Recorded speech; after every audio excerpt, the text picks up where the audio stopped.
What's up everyone, welcome back to the channel. In today's video, I'm going to show you how to never waste an AI cold email lead ever again. Now, most founders running cold email have a leaking pipeline out the back of their funnel and they don't even realize it. They obsess over send volume, the deliverability, the copy, and the list, which is all upstream work. And then a reply lands in the inbox, they get a short answer and disappears forever. Now, cold email does not have a top of funnel problem in 2026. It has a reply handling problem. The leads are coming in and they're just being wasted. So this doc is the exact system I use to catch every lead a campaign produces and converts the ones that were previously falling through the floor. Now, if you're new here, my name is Dominic Schwantes. I'm the founder of Workflows, a B2B AI lead generation agency. I document everything I do in real time, the campaigns, the systems, and the results. And what you'll find in this document is based on what actually works, not just some theory. So there's a problem that nobody wants to admit. For every 10 replies a good cold email campaign generates, 2 are clean positive replies, 3 are soft no's or not right now's, 2 are referrals or wrong person, and the other 3 are hard no's or unsubscribes. Now, most founders work with the clean positive replies and ignore the other 8. This is a 60 to 70% waste rate on every lead campaign or every lead the campaign pays to generate. Now, the ignored replies are not worthless. They are the best matched audience you have ever contacted. They already have opened the conversation with you. Now, every single one of them is a potential deal that, if the follow-up is handled properly, will actually go through. Now, the cost of generating those leads was already paid. Throwing them away is the most expensive mistake in the entire campaign's history. Now, what actually counts as a lead? I think it's important to define definitions so we're not misconstruing terms. So a lead is not a positive reply. A lead is any human response to a campaign, positive or negative, because every response confirms the inbox is real. The person reads their email and the domain is warm, basically. Now, the categories worth treating as leads are positive replies, soft no's, not right now responses, wrong person referrals, out of office messages with return dates, and even hostile replies from decision makers. Now, everything except a hard unsubscribe and a bounce is a lead. Treating them as leads is the difference between a campaign that produces 2 meetings a week and one that produces 8. Now, here is the reply classification system that I put together, and every reply gets classified within 24 hours into one of these 6 buckets. So the first is a positive reply, which is the best one, obviously. They want to call or more information. The second one is a soft yes or not right now. So they're interested in principle, but the timing is not great for them. The third is the wrong person, so not the buyer, but often willing to forward. The fourth is they have an objection, reading the offer, pushing back on a specific point. The fifth is just a hard no, not a fit, and they're not interested and they don't want to be contacted by you again. And the sixth is just random noise, so out of office, auto replies, bounces, irrelevant chatter. Now, every bucket except 6 gets a specific playbook. Without classification, every reply gets the same generic response and most of the value evaporates. So let's have a look at the fast follow window. A positive reply loses roughly 50% of its conversion rate for every hour it sits unanswered during business hours. This isn't some theory. This is what happens when a buyer decides to look at 3 or 4 options at the same time, and the faster responder wins the meeting every single day of the week. Now, the target is a reply to a reply within 30 minutes during business hours. Not a perfect reply, just a human-specific 1-paragraph reply that books the call. Now, if you cannot personally guarantee the fast follow window, the reply handling must live with someone who can. This is the single highest leverage operational change in most campaigns.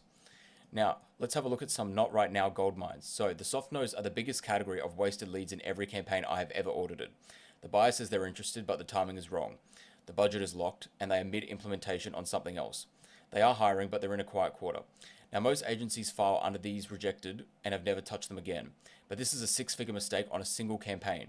The correct way of handling it is to thank them, ask a clarifying question about what would be the right time, log the date and set a reminder, and then re-engage on that date they named with a short specific message referencing the original conversation. I actually did that with a LinkedIn domain the other day, and it converted like that and booked a call. So if you set the calendar reminder in your own calendar, then that solves a lot of the problems of you forgetting. Now, the not right now leads closed 4 to 6 months later have some of the highest conversion rates in the entire pipeline because the buyer has already self-qualified and the relationship has memory. Now, the wrong person referral play.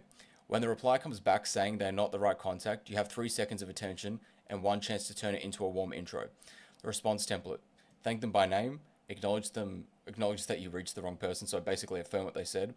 Ask them directly who the right person is and whether they would be willing to forward the original message or share the name and email. About a third of the wrong person replies produced a forwarded intro or a named referral if you ask cleanly. That intro converts at 3 to 5 times the rate of a cold email touch because now it carries an internal refer inside the company. This is a free pipeline and the only requirement is asking. Now, the doom and gloom of all, objections are not rejections. Now, a reply that pushes back on the offer is not a no. It is an invitation to a real conversation. Now, the buyer reads the email carefully enough to object, which puts them miles ahead of ones who just delete it. Now, the objection handling principle. Acknowledge the objection directly. Don't argue. Affirm what they said. Offer one piece of specific information or proof that addresses their exact point they raised, and ask a follow-up question that keeps the thread alive. Now, the objection reply is the highest converting single message in any cold email campaign when handled by a human who knows the offer. It is also the message commonly delegated to a template or an autoresponder AI, which is why most agencies never close the deals. So let's talk about objections quickly. Now, this is the single biggest misunderstood concept, particularly for beginners.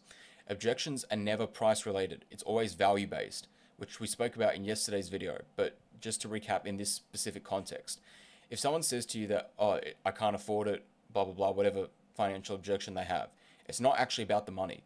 It's because you haven't communicated the value clearly enough, because they try and equate the two. They're not the same. If you lead with this is not a problem, right? So if you, I don't know, let's just make up a random example. Let's say someone objected to a $10,000 deal. If you said to them it would make you 50 grand, so they put in one, they get five, basically, as a ratio, they would say yes every day of the week.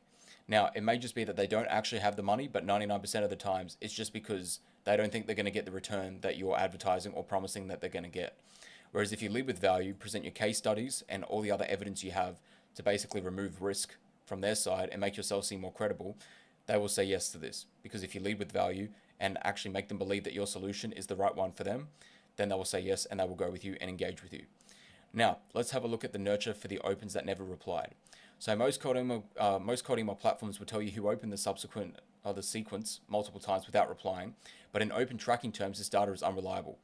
But repeated clicks on a tracked link or website tracked via a separate pixel are real signals. Because like we talk about on the channel all the time, if you are tracking open rates, you are tanking your deliverability. If you haven't watched those videos, go back and watch them. I've explained why that works in depth. Now, every contact showing repeated engagement without a reply gets added to a second nurture list, and that list receives a shorter, softer sequence 2 weeks later with a different angle, a different proof point, and a different call to action.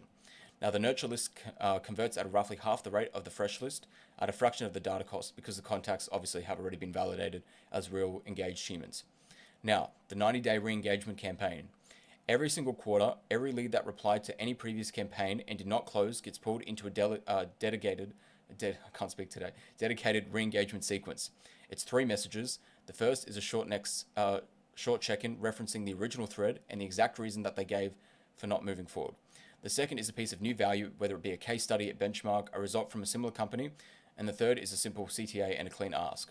Now, the re-engagement campaigns consistently produce 15 to 20% of the quarterly meetings on accounts that run them, from leads that a first-time campaign would have written off as a dead one. Now, the only reason agencies don't run them is that they require a clean database of who said what the first time. Build the database and run the sequence. Now, the lead database that actually works, it's like the Alex Hormozi triple single sequence. One CRM with one format with one owner. If you haven't read his trilogy of $100 million offers and those trilogies, go read them. Absolute gold. Now, every reply from every campaign logs into the same place with the same fields on the same day the reply came in. Now, the fields that you need to get is the name, the email, the company, the original sequence, the reply category, the verbatim response, the next action date, the next action type, and the owner. Now, the tools that do not matter, stay away from these ones. They're just garbage. HubSpot is so expensive that it's not even worth it. Pipedrive, stay away from, and also stay away from ADIO. It's just a spreadsheet. Now, what matters most is that it exists, that it is maintained. Most leads get wasted because there is no system of record. The reply lives in an inbox, the inbox gets noisy, the context gets lost, and the lead dies in month 2. But a basic CRM with a disciplined handoff process recovers most of that waste immediately. Now, one of the most important parts is the handoff to the sales rep. The reply handler is not the closer. The reply handler books the call or hands it off to whoever is running the sales, which might be you. It could be a dedicated accounts executive or a founder. Now, the handoff must include the original cold email, the full reply thread, the classification, a one-line summary of why this lead is worth the sales team's time, and any context about the company and the buyer. Now, without that context, the sales call opens up the buyer, and the buyer has to re-explain themselves for the first 2 minutes of the call. Now, a clean handoff is a 5-minute document. It's not a complicated process. It just needs to exist. So here are a couple of metrics that actually matter. Like we said before, forget open rates, forget clicks, forget total replies. The 4 numbers that actually describe whether your lead handling is working. The first is reply classification rate. The percentage of replies that got bucketed within 24 hours should be 95% or higher. Second is the fast follow rate. The percentage of positive replies that got a human response within the target window, this should be above 80%. The re-engagement conversion rate. Now, the percentage of previously dead leads that converted to a meeting through a quarterly re-engagement sequence. A healthy benchmark is about 15 to 20%. And the last is the lead to meeting ratio. So, of every lead the campaign produced in any category, what percentage eventually became a booked meeting within 180 days? Now, these four numbers describe whether the back end of your funnel is actually working, and the front end is a distraction if all of these are broken. So, to conclude, you do not have a lead generation problem in 2026. You have a lead preservation problem. Now, the replies your campaign is already producing, classified properly, followed up fast, re-engaged on the schedule, and handed off cleanly, will produce more meetings than doubling your send volume ever will. Not always. Most people just go for the spray and pray. Not always the answer. Now, the upstream work gets all the attention because it's easier to measure, obviously, and more fun to build. But the downstream work gets ignored because it's operational, unglamorous, and requires discipline every single day. The agencies and operators who win are the ones who treat every reply as an asset and never let a single lead die in an unread inbox. So, build the system, run the system, and stop paying for leads you throw away. So, if you're a business owner and you need more clients, that's what we do. We run Done For You cold email. Our campaigns are hitting 22% positive reply rates right now. If you want us to do the same for your business, the link to apply is in the description below. And make sure you subscribe to the channel so you don't miss any new daily videos. And I look forward to seeing you in tomorrow's video.